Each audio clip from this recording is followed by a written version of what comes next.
밤중에 여호와께서 애굽 땅에서 모든 처음 난 것 곧 왕 위에 앉은 바로의 장자로부터 옥에 갇힌 사람의 장자까지와 가축의 처음 난 것을 다 치심해 그 밤에 바로와 그 모든 신하와 모든 애굽 사람이 일어나고 애굽에 큰 부르짖음이 있었으니 이는 그 나라에 죽임을 당하지 아니한 집이 하나도 없었음이었더라. 밤에 바로가 모세와 아론을 불러서 이르되 너희와 이스라엘 자손은 일어나 내 백성 가운데에서 떠나 너희의 말대로 가서 여호와를 섬기며 너희가 말한 대로 너희 양과 너희 소도 몰아가고 나를 위하여 축복하라 하며 애굽 사람들은 말하기를 우리가 다 죽은 자가 되도다 하고 그 백성을 재촉하여 그 땅에서 속히 내보내려 하므로 그 백성이 발교되지 못한 반죽 담은 그릇을 옷에 싸서 어깨에 매니라.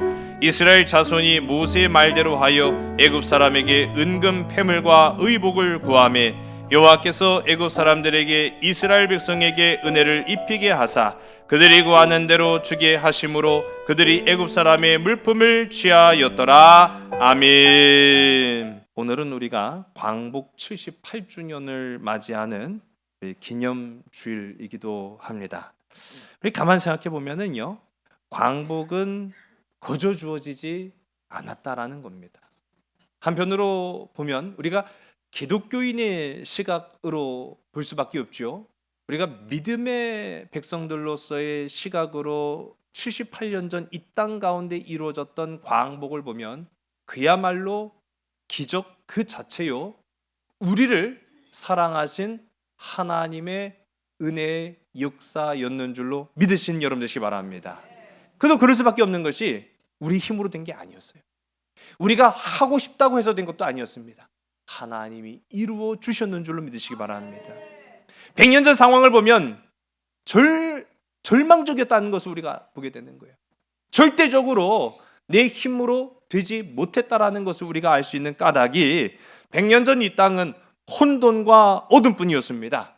제가 지난 시간 우리는 인치와 법치를 넘어서 하나님의 통치를 향해 나아갑니다, 그렇게 말씀드렸는데 100년 전 이 땅은 인치의 땅이었죠. 그러나 참 어리석은 인치의 결과로 많은 사람들이요, 고통과 고난 속에 있었고 일부의 소수는 아웅다웅하며 다투고 있었습니다.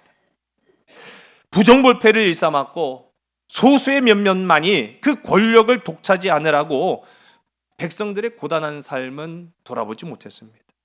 그렇게 국력은 날로 약해져 갔지만 누구도 국가적 위기를 깨닫고 거기에 알맞게 대처하는 사람이 없었다라는 것이죠.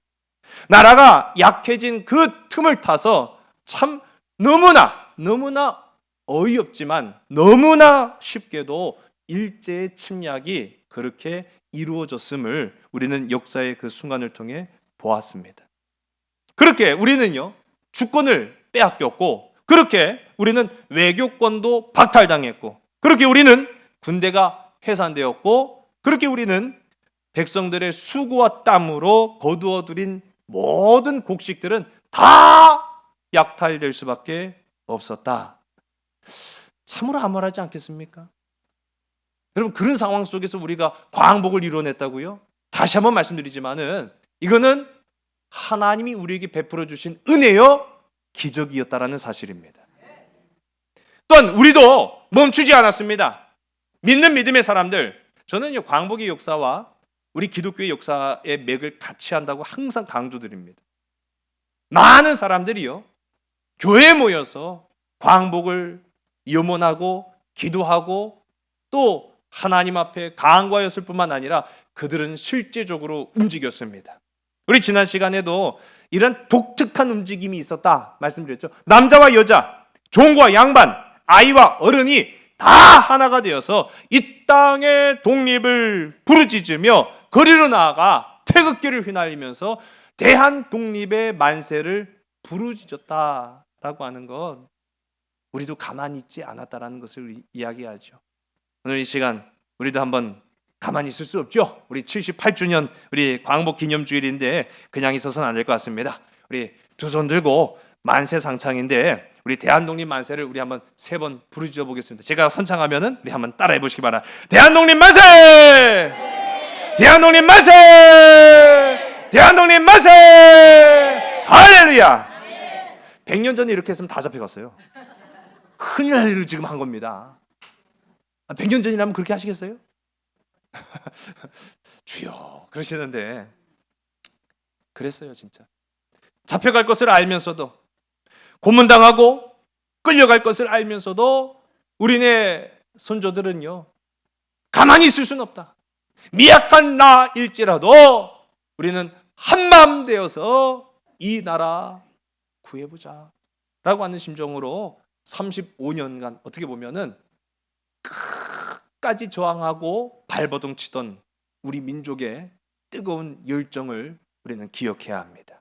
마침내 1945년 8월 15일 그렇게 염원하고 기대했던 광복의 결실을 이루어냈다라고 하는 것이죠.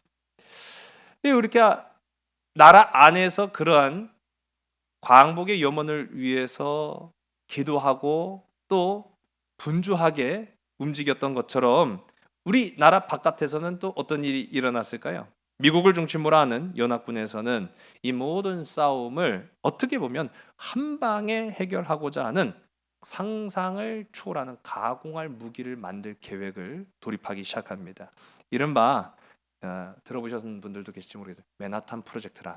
이 이름의 의미는 별로 없어요. 뭐 이제 우리가 극비 문서를 보면은 그 극비 문서에 해당하는 제목이 무슨 연관성이 있다, 무슨 이유가 있을 것이다. 그런데 전혀 그런 게 아닙니다. 그렇게 되면 안 되기 때문에 오히려 전혀 생뚱맞은 제목을 붙이기 마련이거든요. 그래서 이 맨하탄 프로젝트라는 거를 착수하기 시작하는데 미국 내 최고의 물리학자들을 모읍니다.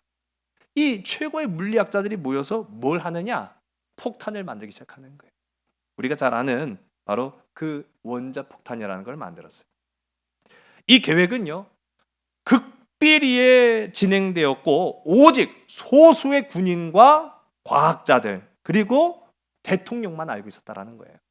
당시 미국의 대통령이었던 32대 대통령 루즈벨트 대통령이 이 계획을 시작을 합니다. 그런데 참 애석하게도 이 루즈벨트 대통령은 불과 이 해방을 4달 남겨놓고 뇌출혈로 사망을 해요. 건강이 굉장히 악화되었기 때문에 그렇게 되었는데 미국의 경우에는 대통령이 그렇게 자기 임기 내에 죽으면 선거를 다시 안 치릅니다. 부통령이 대통령의 자리로 올라가는 거예요. 그러다 보니까 당시 부통령이었던 트루먼이 대통령이 된 거죠. 이 트루먼이 그날 밤 갑작스럽게 대통령이 서거하셨고 이제 당신이 대통령이 되어야 됩니다 라는 연락을 받고 소위 말하는 멘붕에 빠진 거예요. 아직 전쟁이 끝나지도 않았는데 대통령이 갑작스럽게 죽어버리고 내가 이제 대통령이 돼야 되니까 백악관으로 가야 된다는 거예요. 우리로 따지면 이제 청와대로 가는 거죠. 그렇게 해서 트루먼 대통령이 대통령 서약을 성경책에 올려놓고 선서를 마침과 동시에 이 대통령의 업무에 착수하는데 가장 먼저 들은 내용이 바로 이 맨하탄 프로젝트였다는 거예요. 거기서 처음 하는 거예요. 여러분 놀랍지 않습니까? 부통령도 이 계획을 몰랐어요. 그 정도로 극비에 붙여졌던 이 맨하탄 프로젝트가 1939년부터 사실 이제 1945년까지 6년 동안 미국에 있는 30개 시설에서 극비리에 진행이 됩니다. 여기에 동원된 과학자와 군인들만 무려 13만 명. 어마어마하죠? 근데 재밌는 사실은 이들도 극소수의 군인들 외에는 내가 뭘 하는지도 모르고 그냥 동원된 거예요. 그냥 가갖고 뭐 하래? 그러면 그냥 그걸 하고 있는 거죠. 뭐 하는지도 몰라요. 그렇게 이 13만 명이 동원되었을 뿐만 아니라 이때 이 원자폭탄을 만들기 위해 투입된 금액만 당시 돈으로 20억 달러. 이게 감이 좀 안 오잖아요. 우리가 이제 그 외국 돈 하면은 이 20억 달러라고 하는 그 당시 미국 돈을 지금 현재의 시세로 우리나라 돈으로 환산하게 되면은 원화로 39조 9,600억입니다. 여러분, 우리가 괜히 미국이라는 나라를 천조국 부르는 게 아니에요. 뭐만 했다 하면은 막 조단인데, 이 폭탄 하나 만들자고 우리나라 돈으로 39조 9,600억이라는 상상을 초월하는 계획을 시작을 해요. 그래서 6년 만에 마침내 결실을 맺게 됩니다. 이 실전에 투입이 된 거죠. 두 개의 원자폭탄이 먼저 이제 실전에 투입되어서 1945년 8월 6일 우리가 잘 아는 일본 땅에 떨어집니다. 일본의 히로시마에 이제 떨어지게 된 거죠. 자, 여러분, 이 원자폭탄이 떨어질 당시만 하더라도 미국은 연합군을 이루어서 우리가 잘 아는 미국, 뭐 영국, 소련이 이제 하나가 되고, 또 반대편에 있던 진영은 독일, 일본 그런 나라들이 이제 하나가 된 거예요. 이탈리아. 자, 그런데 이 당시에는 이미 독일은 항복했어요. 이 독일은 졌다고 이제 항복을 했는데, 문제는 뭐냐면 일본은 끝까지 우리는 버티겠다. 항전을 불사를 합니다. 그래서 마침내 이제 1945년 8월 6일 히로시마에 원자폭탄을 투하를 합니다. 이 폭탄을 딱 맞았을 때 우리가 뭐 잘 아는 이제 원자폭탄이 이렇게 뭐 나온다고 하잖아요. 어땠을까요? 일본 사람들 반응이 멘붕에 빠진 거예요. 이런 공격은 처음 당해본 거죠. 이런 상상을 초월하는 파괴력은 처음 경험을 해봅니다. 그런데 이게 우리가 또 그래요. 못 모르고 한 대 맞으면 별이 핑 돌면서 이게 뭔 일이랴 그렇게 하는 경우 있잖아요. 일본이 딱 그랬어요. 히로시마에 떨어진 이 원자폭탄으로 인해서 미국은 기대하기를 저들이 단번에 항복할 것이다 라고 생각했는데 항복을 안 하는 거예요. 그도 그럴 것이 무슨 일이 있었는지도 몰랐대요. 그럼 왜 무슨 일이 있었는지 왜 몰랐느냐라고 하니까 보고해 줄 사람이 없었던 거죠. 도시 하나가 순식간에 증발해 버렸습니다. 그 히로시마 안에 있던 보고 체계가 완전히 마비가 되니까 그날에 무슨 일이 있었는지를 옆 동네 사람들이 보고 야 저게 뭔 일이래? 지진 났나? 무슨 일이 일어났나? 그렇게 해서 옆 동네에서 보고 해서 보니까 무슨 커다란 폭탄 하나가 떨어진 것 같긴 한데 이게 무슨 일인지를 모르겠다라고 합니다. 자, 그 다음 날부터 이제 조사에 착수하기 시작하는 거예요. 막 사람들을 급하게 갖고 그 동네, 그 도시에 무슨 일이 있었는가 하고 보니까요, 그야말로 아비규환이고 지옥이 펼쳐진 거예요. 도시 하나가 순식간에 사라져 버렸습니다. 그 가운데 일본 근대 물리학자로 아주 유명한 니시나 박사라는 분이 있어요. 그 니시나 박사가 그러니까 군인들만 파견한 것이 아니라 각계각층의 전문가들을 그곳에 보냅니다. 무슨 일이 있었는지를. 근데 그 중에 이 물리학자였던 니시나 박사가 딱 와서 보니까 이게 그 말로만 들었던, 그때 당시까지만 하더라도 그건 존재할 수가 없었던 거예요. 이 핵폭탄은 말로만 들었던 핵폭탄이 바로 이겁니다 라고 보고를 해요. 자, 그런데 이 소식을 들었음에도 불구하고 일본 군부는 그럴 리가 없다. 이런 어마어마한 폭탄을 만들 리가 없다. 아니, 맞았잖아요. 정신 나간 거예요, 진짜.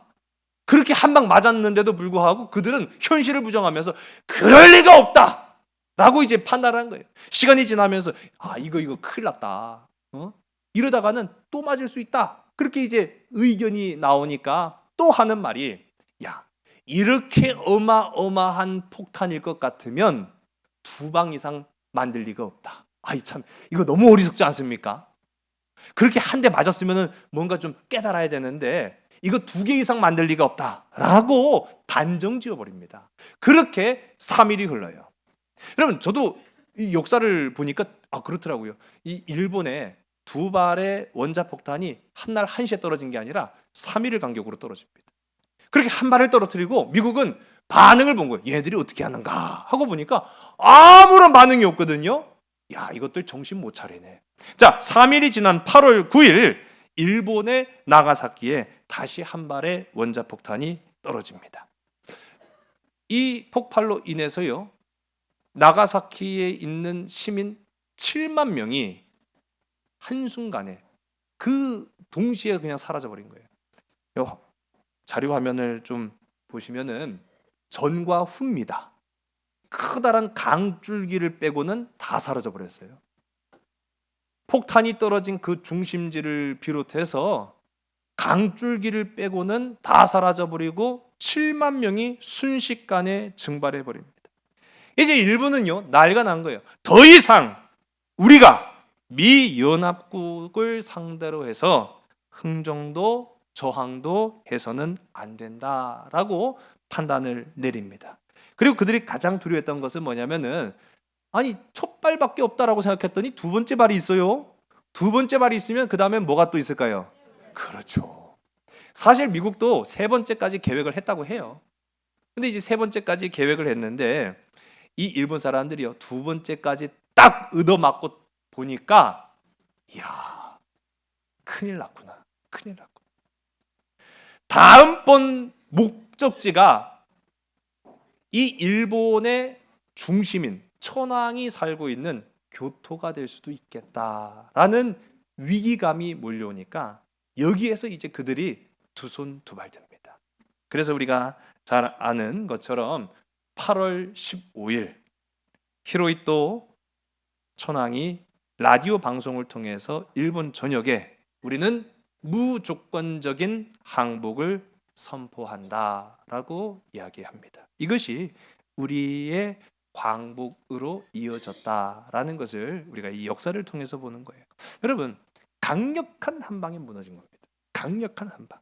여러분, 제가 이 말씀을 드리는 까닭이 무엇이겠습니까? 지금까지 우리가 이 출애굽의 역사를 통해서 살펴보았던 것처럼 하나님이 내리는 재앙 하나하나는 아주 강력했습니다.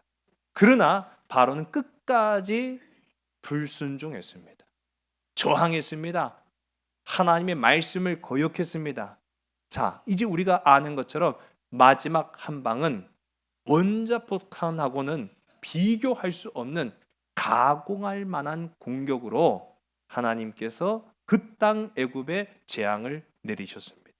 바로왕의 강팍함도 이 마지막 10번째 재앙 앞에서 완전히 무너져 내릴 수밖에 없었다. 그리고 우리가 함께 읽은 이 본문 가운데도 보면은 그 밤에 애굽은 애통에 빠졌는데 어느 가정도 예외일 수가 없었다라고 성경이 이야기하고 있어요. 우리 함께 읽은 우리 본문 29절과 30절의 말씀을 보겠습니다. 밤중에 여호와께서 애굽 땅에서 모든 처음 난 것 곧 왕위에 앉은 바로의 장자로부터 옥에 갇힌 사람의 장자까지와 가축의 처음 난 것을 다 치심에 그 밤에 바로와 그 모든 신하와 모든 애굽 사람이 일어나고 애굽에 큰 부르짖음이 있었으니 이는 그 나라에 죽임을 당하지 아니한 집이 하나도 없었음이었더라. 아멘.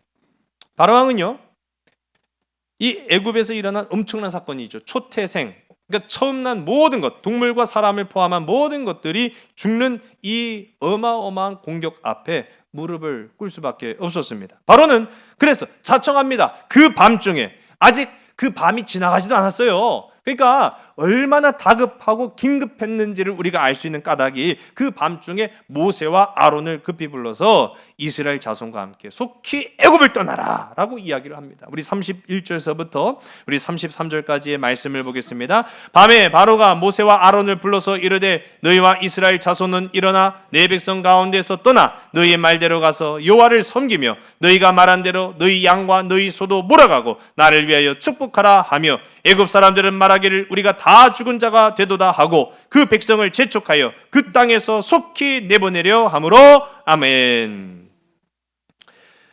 바로는 지금까지 하나님의 명령하심에 불순종과 반항으로 일관하면서 하나님의 명령을 수용하지 않고 그냥 적당히 그냥 위기를 모면하고자 하는 마음으로 절반의 수용을 제한하거나 또는 거짓말을 하거나 하는 그런 모습들을 우리가 보여왔습니다. 가끔 이제 지난 시간에도 봤죠. 야, 장정만 가라. 애들은 남겨놔라. 소와 양은 두고 가라. 막 그런 식으로 어떻게 보면은 하나님의 말씀 앞에 전적으로 순종하지 않는 그런 모습들을 보입니다. 여러분, 혹 이 모습이 우리와 같지 않기를 간절히 소원합니다. 하나님의 자녀로서 우리가 하나님의 백성으로서 주님의 제자들로서 말씀을 듣고 순종하고 따른다고 하면서 혹 우리 마음에 절반의 순종만 있지 않는가라는 생각을 한다면은 여러분, 그도 바로 왕일 수밖에 없다라는 거예요. 자, 그러나 이제는 모든 조건을 수용하면서 야, 이스라엘 자손 다 나가라!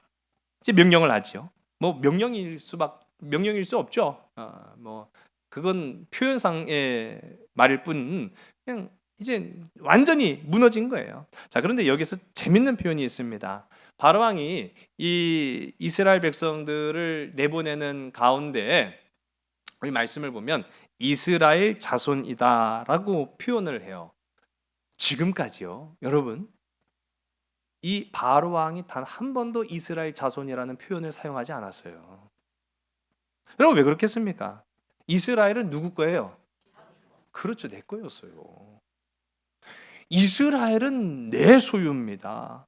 그래서 장정도 내 것이요, 그 자녀들도 내 것이요, 그들이 기르는 양과 소도 내 것이요, 그렇게 생각했기 때문에 내 마음대로 해도 된다라고 생각했던 바로였는데, 오늘 이 말씀을 보니까 이스라엘 자손이라고 말하면서 다 나가라, 다 데리고 가라, 그렇게 이야기합니다. 여러분, 하나님은요, 적의 입으로 하나님을 시인하고 고백하게 하시는 하나님이신 줄로 믿으시기 바랍니다. 마침내 이스라엘은요, 이제 그 적과 같은 바로 왕의 입을 통해서 한 나라로 인정받은 거예요. 하나님의 백성, 이스라엘 자손이다라고 하는 그 정당성을 인정받게 됩니다. 참, 이러기까지 얼마나 많은 재앙을 지금 두드려 맞았습니까? 생각해 보면은요, 너무너무 안타깝고 애석하기 이를 데가 없어요. 자, 이 바로 왕이 이제는 이제 좀 불쌍해 보이기까지 한 이 바로 왕이 백성의 지도자인 모세에게 나를 위하여 축복해라라고 부탁을 합니다. 이거 명령 아니에요. 이거 병령처럼 보이지만은 사실은 부탁입니다. 우리 32절 가운데 보니까 나를 위하여 축복해라라고 이제 이야기를 합니다. 이게 무슨 이유일까요? 여러분, 바로가 지금 떠나가는 이스라엘 백성들을 조롱하는 의미로 한 말일까요? 아니요. 그렇죠, 아니죠. 그는 더 이상 조롱할 수가 없었어요. 여러분, 잠자는 사자의 코털을 건드렸던 일본이 진짜 그들 스스로가 잘 나가는 줄 알았어요. 왜냐하면 당대 가장 강력한 나라 중에 하나였다라고 여겨졌던 러시아를 이겼거든요. 또 세상의 중심이라고 일컬어졌던 중국을 통치했거든요, 일본이. 그러니까 미국? 그것도 별거 아니야. 여러분, 우리나라는 미국이라는 한자를 쓸 때 아름다울 미자를 씁니다. 그러나 일본은 쌀 미자를 씁니다. 먹어버리겠다는 뜻이에요. 그러니 그네들의 생각 속에 미국은요, 별것 아닌 거였어요. 그런데 뚜껑 딱 열어놓고 보니까, 한 방 맞고 보니까, 이야, 이거는 우리가 도저히 쟤네들을 상대할 수 없구나, 그렇게 된 거죠. 여러분, 한 방 맞고 나면 정신 바짝 차립니다. 지금 이 바로가요, 뭐 이스라엘 백성들을 놀리고자 하는 말도 아니고 또 빈정대는 말도 아니었어요. 지금 바로는 굉장히 진지합니다. 왜 그랬을까요? 바로의 아들도 죽었기 때문인 거예요. 자신의 아들 죽음 앞에 바로도 모든 것들이 다 무너져 버리고 말았습니다. 자기의 아들은 곧 애굽을 이끌고 갈 후계자가 되는 거예요. 후계자가 사라져 버린 거예요, 그날. 여러분, 미래가 없어진 거예요. 오늘 우리의 미래는 오직 주께 있음을 고백하는 저와 여러분, 우리 모두가 다 되길 간절히 소원합니다. 우리의 미래는 나에게 있는 것이 아니라 하나님께 있는 거예요. 하나님이 거두시면은 아무리 온 나라를 호령하는 강대국 애굽이라 할지라도 한순간에 그 미래가 사라져버린 겁니다. 여러분, 지금 애굽에는 수없이 많은 신들이 있어요. 생명을 주장하는 신도 있고, 죽음을 주장하는 신도 있고, 창조의 신도 있고, 심지어는 태양을 주관한 빛의 신 라, 자신을 태양신의 아들이라고 일컫는 것이 바로 왕 아니겠습니까?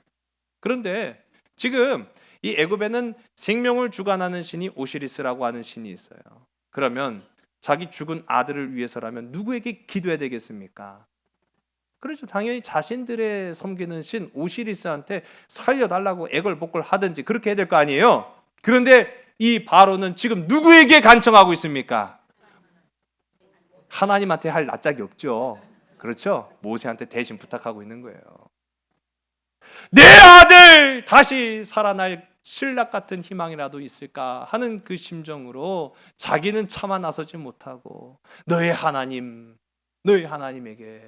좀 축복을 구해라 하고 이야기를 하고 있는 이 애석한 바로왕의 모습. 여러분, 진즉에 생명의 하나님, 구원의 하나님 앞에 구하였더라고 한다면 얼마나 좋았을까? 오늘 우리는 그 기회를 잃지 않았는 줄로 믿으신 여러분 되시기 바랍니다. 진즉에 하나님 앞에 그 자신의 죄를 고백하고 회개하였더라면 얼마나 좋았을까? 바로왕은 10번의 기회를 다 잃어버린 거예요.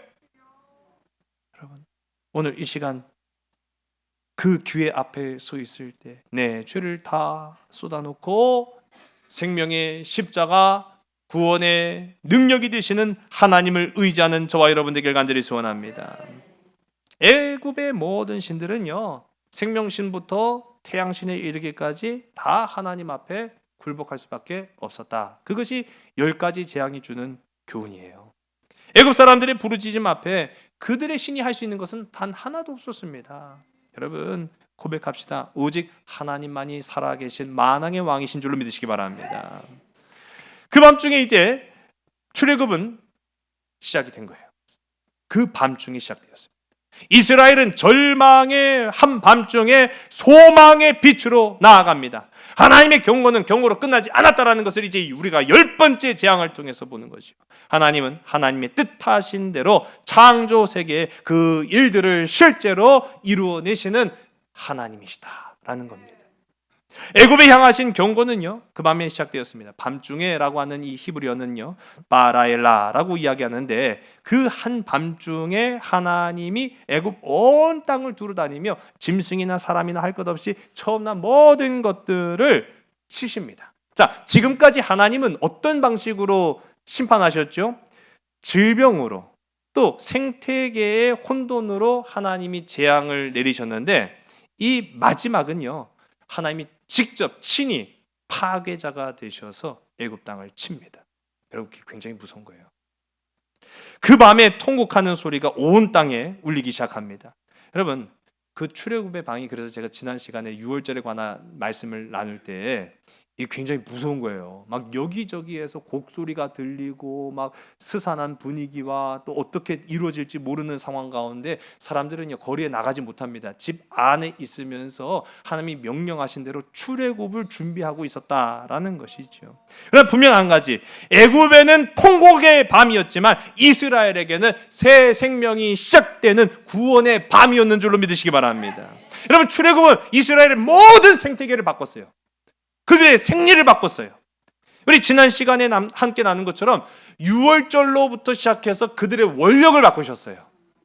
지금까지 그들은 3월, 4월 또는 7월로 지켰던 모든 달력을 완전히 송두리째 바꿔서 하나님의 구원의 역사가 시작되는 1월달, 그때부터가 1월에 시작이 되는 겁니다. 흥미로운 것은요, 오늘 우리가 이 말씀을 보면은 밤의 역사가 시작됐죠. 여러분, 이 하루에 대한 시간적 개념도 하나님이 바꾸신 때가 바로 이때예요. 애굽이나 로마와 같은 고대 근동을 주름잡았던 나라들의 시간적 흐름의 개념은 아침부터 밤이 하루를 의미하는 개념입니다. 당연한 거 아니에요? 우리도 그렇게 하는데. 아침에 동이 뜰 때부터, 그러니까 한마디로 말하면 해가 뜰 때부터 해가 질 때까지를 하루로 이해합니다. 그런데 이스라엘은 반대예요. 해가 지는 그 순간부터 그 다음 날까지를 하루로 칩니다. 이상하죠? 자, 왜 그렇겠습니까? 이때 바뀐 거예요. 그 한밤중에 구원의 빛은 시작되었습니다. 그 한밤중에 구원의 빛이 시작되었다라는 거예요. 그러니까 이스라엘은 죽음을 죽음으로 본 것이 아니라 죽음에서부터 새 생명이 나온다라는 것을 몸으로 체득을 한 거예요. 여러분, 여기에서 우리의 죽음과 생명의 엇갈림이 있다라는 사실을 기억하시기 바랍니다. 심판과 구원의 엇갈림이 있다라는 사실을 기억하는 여러분 되시기 바랍니다. 한편에서는 죽음을 애도할지라도 다른 한편에서는 구원을 찬양하는 자, 그들이 바로 오늘 이 시간 우리여야 한다라는 사실이에요. 한밤중일지라도 구원의 빛을, 소망의 빛을 향해서 나아가는 복된 저와 여러분 우리 모두가 다 되기를 간절히 소원합니다. 자, 이처럼 이스라엘 신앙에서요, 밤은 아침을 준비하는 시간이 된 거예요. 여러분, 우리가 이 창세기에서도 보면은 아주 흥미로운 부분이 나옵니다. 창조의 첫 일주일은 때마다 그 말씀 끝에 보면 저녁이 되고 아침이 되니 이는 몇째 날이다. 그렇게 이제 항상 표현을 하거든요. 그러니까 저녁부터 시작했어요. 여러분, 이것도 창세기부터 우리가 모세오경이라고 하는 이 앞부분을 기록한 저자를 우리는 모세라고 알죠. 그러니까 그 하루의 개념을 창세기를 기록하는 그 순간부터도 다시 이제 정리를 한 겁니다. 이스라엘에게 밤은 새벽을 준비하고 또 맞이하는 시간이 되었다라는 거예요.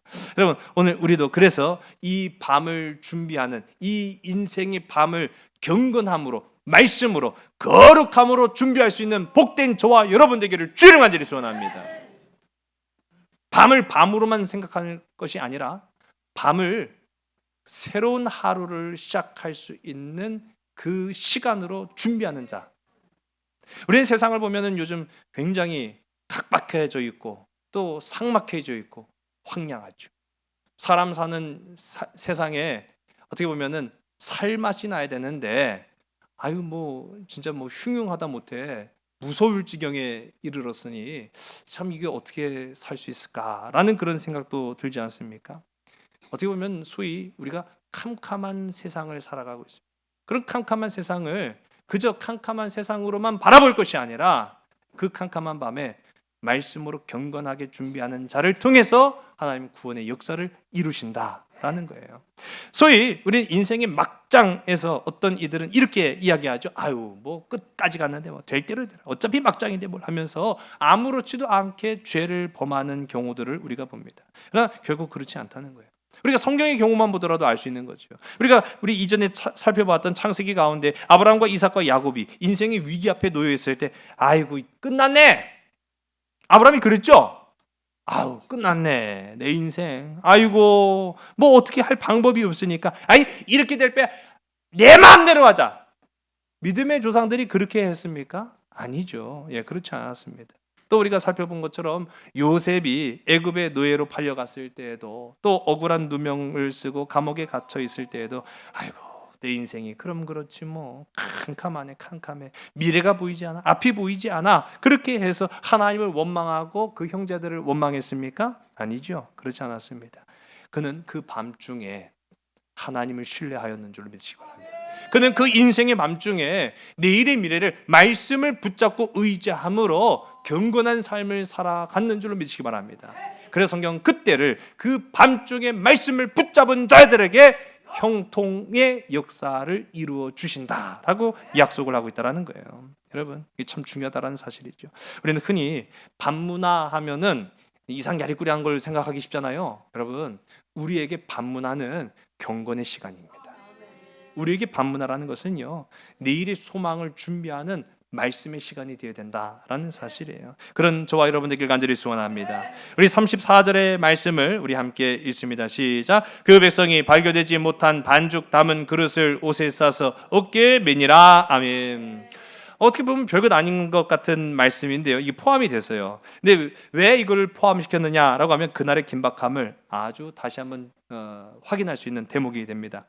유월절을 명하시던 그날 밤 이스라엘 자손들은요, 죽음의 사자가 온 애굽을 휩쓸 때 먹을 음식들이 있었다는 거 알죠? 양 고기를 먹습니다. 또 무교병과 쓴 나무를 먹으면서 먼 길을 준비하는데 그때 애굽 왕이 급히 아론과 모세를 불러다가 네 백성 이스라엘 자손 다 나가라. 지체할 수가 있어요, 없어요? 동트면 나가겠습니다 했어요, 안 했어요? 그렇죠. 지체 없이 나가는 거예요. 지체 없이.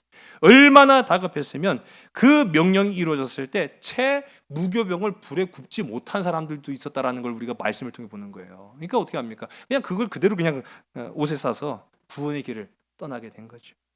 오늘 우리가 함께 읽은 35절과 36절의 말씀입니다. 이스라엘 자손이 모세의 말대로 하여 애굽 사람에게 은금 패물과 의복을 구하매 여호와께서 애굽 사람들에게 이스라엘 백성에게 은혜를 입히게 하사 그들이 구하는 대로 주게 하심으로 그들이 애굽 사람의 물품을 취하였더라. 아멘. 이제 이 애굽 사람들에게 있어서 은근 폐물은 중요한 게 아니게 되었어요. 여러분, 생명이 귀하다라는 사실을 알면은 이거는 아무것도 아니라는 걸 당연히 알죠. 그러나 우리가 진짜 생명의 눈을 뜨지 못하였기 때문에 사람들은요, 욕망의 눈이 어두워지고 은금의 생명을 귀히 여기지 않는 그런 삶을 살아가게 된다는 겁니다. 극한의 지금 조건까지 치달았습니다. 10번째 재앙이 임하면서 정말로 중요한 거는 생명이구나.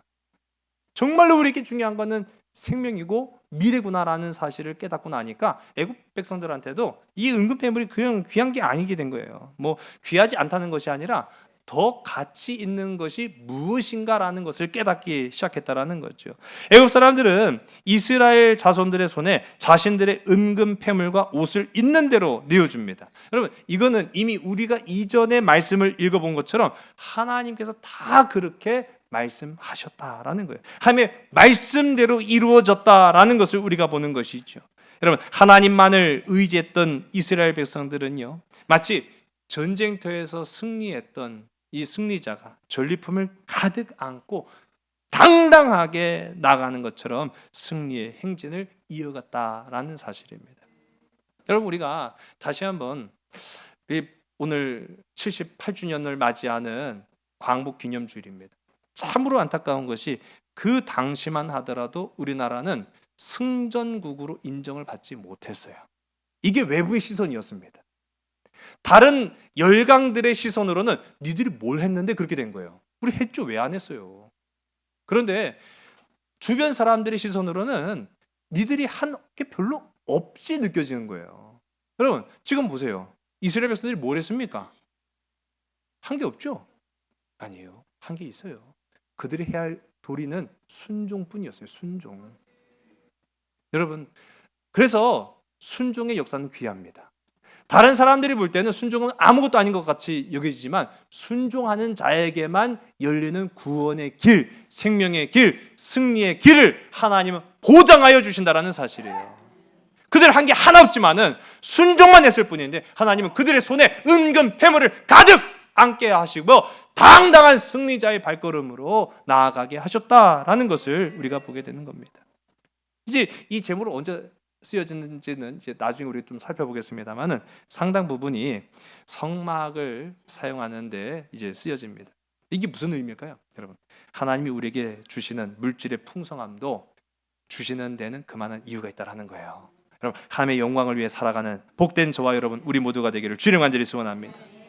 이 10번째 재앙은 이전에 우리가 살펴봤던 9가지의 재앙과는 차원이 다른 가공할 만한 파괴력의 재앙이었습니다. 9가지 재앙이 부분적으로는 뭐 자연현상으로도 뭐 설명될 수 있다, 뭐 그렇게 이해를 했잖아요. 그런데 이 10번째 재앙은 그 어떤 것으로도 설명이 불가해요. 여러분 보세요. 만일 모든 사람이 다 죽어버렸어요. 그럼 뭘로 설명하겠습니까? 전염병이 돌았네. 그럴 수 있잖아요. 근데 보세요. 죽은 사람들의 모습을 딱 보니까 다 처음 난 것만 죽었어요. 이걸 뭘로 설명합니까? 이거 하나님의 은혜로 밖에는 설명할 수 없게끔 하나님은 꼭 그렇게 하신다니까요. 광복을 우리는 수없이 많은 다양한 이유들로 근거를 대면서 설명하지만 우리는 광복도 마찬가지예요. 하나님의 은혜로 밖에 설명할 수가 없는 거예요. 바로 그것입니다. 하나님의 역사는 그렇게 임한다라는 줄로 여러분 믿으시기 바랍니다. 이 모든 이유를 이 성경 이 출애굽기의 저자였던 모세는 무엇이라고 표현하고 있습니까? 우리 36절을 보니까 여호와의 은혜였다라고 말하고 있어요. 여호와의 은혜. 여러분, 이제 이 말씀 우리 한 주일 살아가면서 여러분의 삶 속에 적용하며 나아가시길 간절히 소원합니다. 우리 한번 말씀 따라 볼까요? 절망의 밤에 소망의 빛으로. 여러분, 앞서 말씀인 것처럼 지금 우리는 아직 기회가 있습니다. 기회가 있습니다.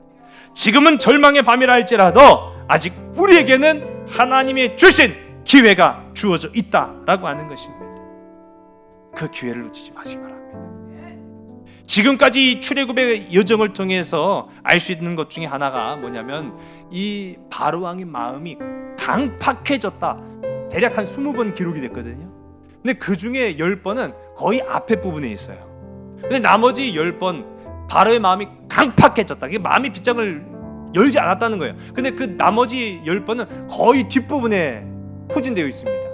근데 그 앞에 있는 바로의 마음이 완악해졌다, 강팍해졌다라고 할 때는 바로의 의지대로 한 거예요. 한마디로 말하면 안 듣고 싶었던 거죠. 안 들으려고 했던 거예요. 그런데 마지막 거의 10번째는 하나님이 바로를 완악하게 하셨다는 거예요. 이 말이 의미한 바가 무엇일까요? 나중에는 돌이킬래야 돌이킬 수 없었다라는 걸 의미하는 겁니다. 나중에는 나 하나님께로 갈래요, 나 회개할래요, 나 주님 의지할래요, 기회를 잃어버린 거예요. 기회를. 어떤 분들은 아이고 나도 성경 모르진 않는데 보니까 강도 만난 이 예수님 옆에 있었던 그 강도를 보라, 죽기 전에 고백하면 천국 가는데, 아이고 죄 짓고 실컷 죄 짓고 살다가 죽기 전에 회개하지 뭐. 할렐루야. 왜 아니에요? 아니 실컷 죄 짓고 죽기 전에 회개하면은 우리도 그 강도처럼 가는 거 아니게요? 여러분 바로를 보세요. 나중에는 돌이키고 싶어도 돌이킬 수가 없었다라는 것을 우리가 보게 됩니다. 여러분 그때를 놓치면은 기회는 다시 주어지지 않습니다. 인생의 그 한밤중에 하나님을 의지함으로 소망의 길을 걸었던 순종의 백성들이 오늘 이 시간 인생의 밤중에 오직 주님만을 의지하겠습니다 라고 고백하는 저와 여러분 우리 모두가 다 되기를 주의 이름으로 간절히 소원합니다. 기도하시겠습니다. 하나님, 78년 전 이 땅 가운데 간절히 바라고 구하였으나 사람의 생각과 힘으로는 얻을 수 없었던 놀라운 광복의 역사, 기쁨의 역사 우리에게 허락하시니 참으로 감사합니다. 아버지 하나님, 그 10번째 재앙을 맞기까지 순종치 못했던 바로처럼 살아가는 것이 아니라 오늘 우리에게 주어진 이 회개의 기회 가운데, 회복의 기회 가운데 오직 주님을 의지하여 순종함으로 나아가는 한밤중에 소망의 빛을 예비하고 준비할 수 있는 믿음의 지체들 우리 모두가 다 될 수 있도록 주께서 역사하여 주시옵소서. 모든 것을 주께 온전히 의탁하오며 사랑 많으신 나사렛 예수 그리스도 이름으로 감사하며 간절히 기도드렸사옵나이다. 아멘. 창조의 사랑이 나를 빚으시고 따스한 숨결 날 온전케 하네. 태초부터 영원토록 그 사랑 내 영혼 붙드시네. 내 모든 삶 속에 참 길이 되시고 이 길 끝에서 날 안아주시네.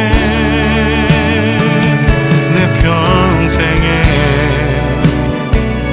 모든 순간 그 사랑 내 삶을